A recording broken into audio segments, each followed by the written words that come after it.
오늘 다룰 이야기는 코셉트 테라퓨틱스라는 한 제약회사를 둘러싼 정말이지 알쏭달쏭한 미스테리입니다.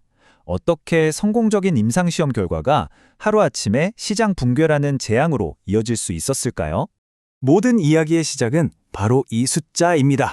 마이너스 50.25%. 2025년 12월 31일, 단 하루 만에 코셉트의 주가가 반토막이 나버렸죠.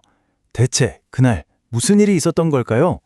네, 바로 이 질문이 오늘 우리가 풀어야 할 가장 큰 숙제입니다. 성공과 실패의 경계가 완전히 무너져버린 이 기묘한 사건, 지금부터 함께 추적해 보겠습니다. 자, 그럼 이 거대한 퍼즐의 첫 번째 조각부터 맞춰보죠.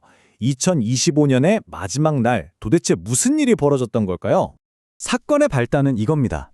미국 식품의약국, 우리가 흔히 FDA라고 부르죠. 이 FDA의 결중 하나 때문에 회사 주가가 그야말로 반토막이 나버린 거예요. 시장이 받았을 충격, 정말 어마어마했겠죠.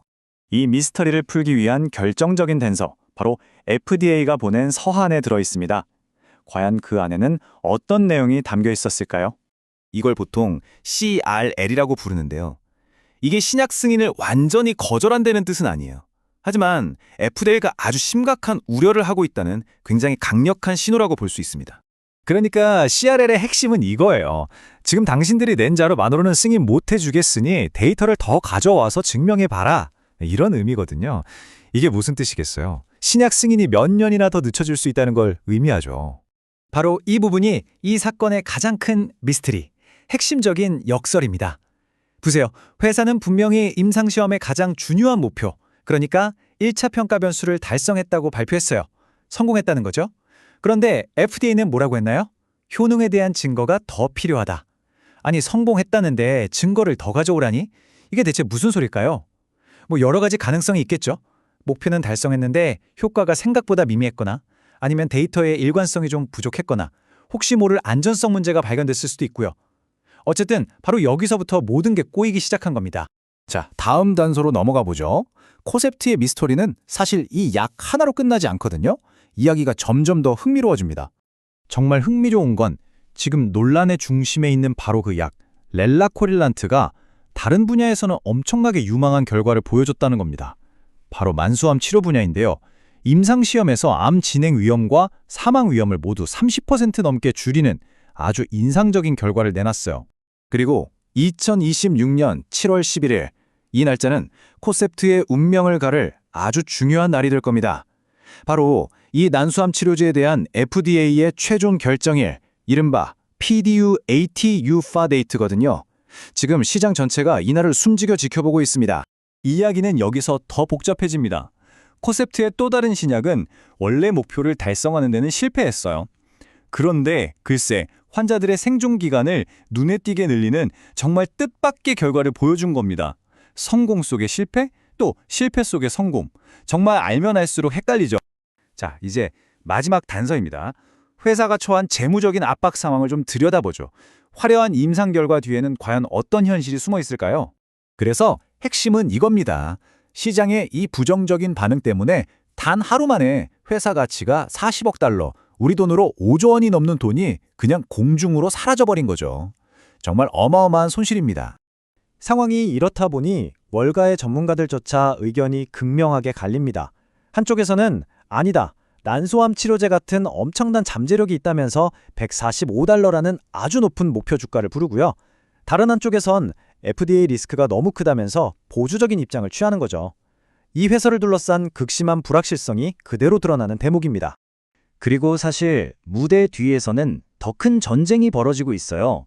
코셉트는 지금 유일한 수익원인 코를림이라는 약의 특허를 지키기 위해서 거대 제약사와 필사적인 법정 다툼을 벌이고 있거든요. 만약 여기서 지면 어떻게 될까요?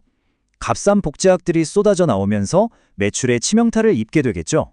자, 이제 모든 증거가 테이블 위에 모였습니다.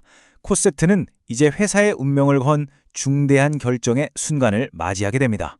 다행히 회사의 현금은 충분히 있어요. 하지만 미래는 한치 앞도 내다볼 수 없는 안개 속이죠. 코셉트는 지금 그야말로 전략적인 갈림길에 서 있는 겁니다. 여기서 어떤 선택을 하느냐가 회사의 운명을 결정짓겠죠. 코셉트 앞에는 크게 두 가지 길이 놓여 있습니다. 하나는 시간이 좀 걸리더라도 정면 돌파하는 겁니다. 원래 계획대로 가는 거죠. 다른 하나는 전략 선회, 즉 더 가능성 높아 보이는 새로운 기회에 모든 것을 거는 겁니다. 그렇다면 이 복잡하고 어려운 상황을 지켜보는 투자자 입장에서는 이 모든 것을 어떻게 해석해야 할까요? 이 회사의 미래를 세 가지 다른 시간대로 나누어서 한번 시나리오를 그려보겠습니다. 단기, 중기, 그리고 장기적인 관점입니다. 우선 단기적으로는 이런 시각이 많습니다. 주가가 너무 심하게 떨어진 거 아니냐? 그래서 기술적인 반등을 노리고 들어오는 투자자들이 있을 수 있죠. 이 경우 45달러에서 50달러 선까지 단기적인 회복을 기대해 볼 수 있겠습니다. 중기적으로 보면 모든 사람의 시선은 7월 11일 바로 그 난소암 치료제 FDA 결정일에 쏠려 있습니다. 만약 여기서 좋은 소식이 터져 나온다면 주가는 90달러에서 100달러 선까지 정말 드라마틱하게 반등할 수도 있습니다. 그리고 마지막, 장기적인 관점에서 진짜 질문은 이것입니다. 과연 코셉트는 약 하나에 의존하는 원히트 원더에서 벗어나서 파이프라인을 성공적으로 다각화하고 월가의 최고 목표가인 130달러를 넘어 재도약할 수 있을까요? 이 모든 수수께끼의 최종 답안은 앞으로 몇 년에 걸쳐 서서히 그 모습을 드러내게 될 겁니다.